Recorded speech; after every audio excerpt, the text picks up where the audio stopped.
Howdy, Bears. Welcome to Roaring Laughter. This is an elective adventure for Bear Scouts, and we're going to help you earn it. As you know, a scout is cheerful and friendly, and if you're doing it right, that means laughter. We're going to show you a few ways to make people laugh, which is guaranteed to make your scouting experience a lot more fun. But first, I want to introduce you to an Eagle Scout from right here in Sam Houston Area Council that took his scouting experience and absolutely made the best of it. Scouts, please give your attention to Major Frank Zastapill of the United States Marine Corps. Howdy, Sam Houston Area Council Cub Scouts. My name is Major Frank Zastapill. I'm number 3, the left wingman and Marine Corps representative for the United States Navy Blue Angels. I'm honored to be the F-18 demonstration pilot representing the Marine Corps on this prestigious jet demonstration team, but I had to work hard to get here, starting with Cub Scouts. I earned my Eagle Scout in 2004 from Troop 600 in Kingwood, Texas, just on the northeast side of Houston. One of my favorite memories in scouting involved a camping trip that I was able to do with my dad right about my sophomore year of high school. We went camping up in Canada on the border lakes right there, and we went canoeing and portaging and lived in the wilderness for about 9 to 10 days. Absolutely incredible, one of the best memories I've ever had in my life, and it was all thanks to scouting. Now y'all get the opportunity to do that over the next course of your years and your life and get to grow together as one team in the Cub Scouts and scouting community. I hope you enjoyed as much as I did, and Semper Fi. Wow, that is so cool. You see what's possible if you work hard? So let's get right to work on Roaring Laughter. What makes you laugh? Is it something that looks funny? Something that sounds funny? Something completely unexpected? It's really hard to say, and it varies from person to person, but you'll know when something is funny to you. I want you to think of 3 things that make you laugh and write them down today. It can be something you hear, something you see, or anything else that strikes you funny. Now I'm going to hand this over to a friend of mine. He's going to show you something funny and a game you can play with it. Take it away, Mr. Cassidy. Hey Scouts, how's it going? My name is Mr. Cassidy, and I am the Cub Master of Pack 268 in Deer Park, Texas. And today we're going to have some fun with tongue twisters, and we're going to play a game. So for those of you who don't know, a tongue twister is a phrase or sentence that is often difficult to pronounce quickly and correctly. For example, tie twine to 3 tree twigs. See, I can't even get it. Let me slow it down a little bit for you. Tie twine to 3 tree twigs. See, tie twine to 3 tree twigs. So you can see that at the end of that, I mess up just a little bit on it. And that's okay, because this is a new one for me. My favorite one is, how much wood would a woodchuck chuck if a woodchuck could chuck wood? See, so that one was really easy for me because I've known it since I was a bear. So that one's really easy for me because that's one of the first ones I learned. Another one that is really easy for me is Peter Piper picked a peck of pickled peppers. How many pickled peppers did Peter Piper pick?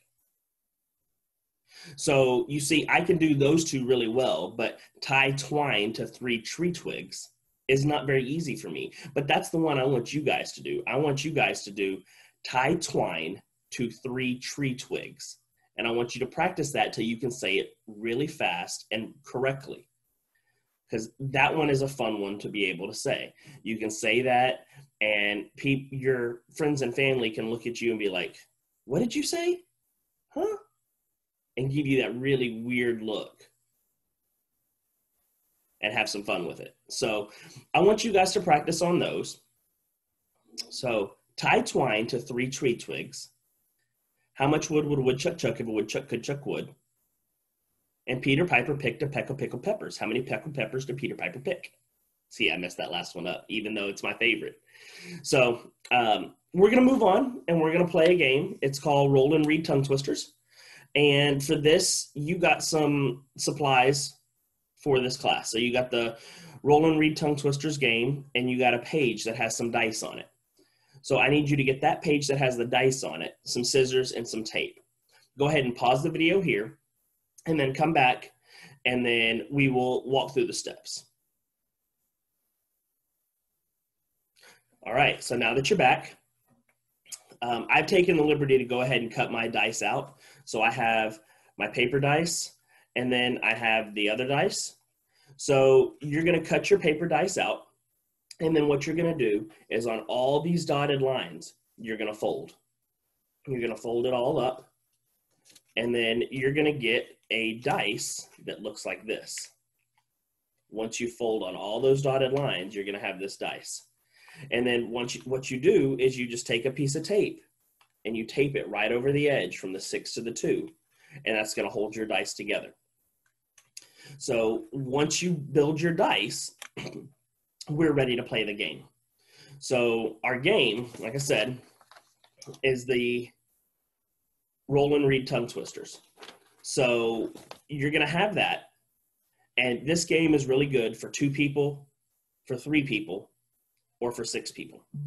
And that's because we have 6 subjects. So you can do everybody has 3, everybody has 2, or everybody has 1. So what the goal is, if you can see the boxes here. So you're looking at 3 boxes across the top for each dice roll. So you're going to get the ones that belong to you, and you guys can decide however that works. If you want 1 and 4, your friends want 3 and 5, and the other one wants 2 and 6, that's fine.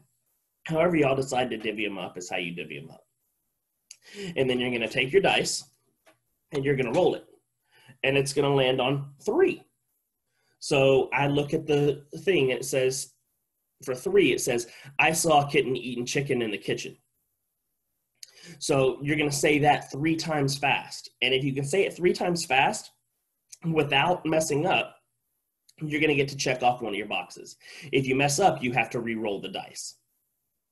So your goal is to finish yours as quickly as you can. So if you roll a 2, but your number's 1, you don't want to do 2 because that's going to help your competitor.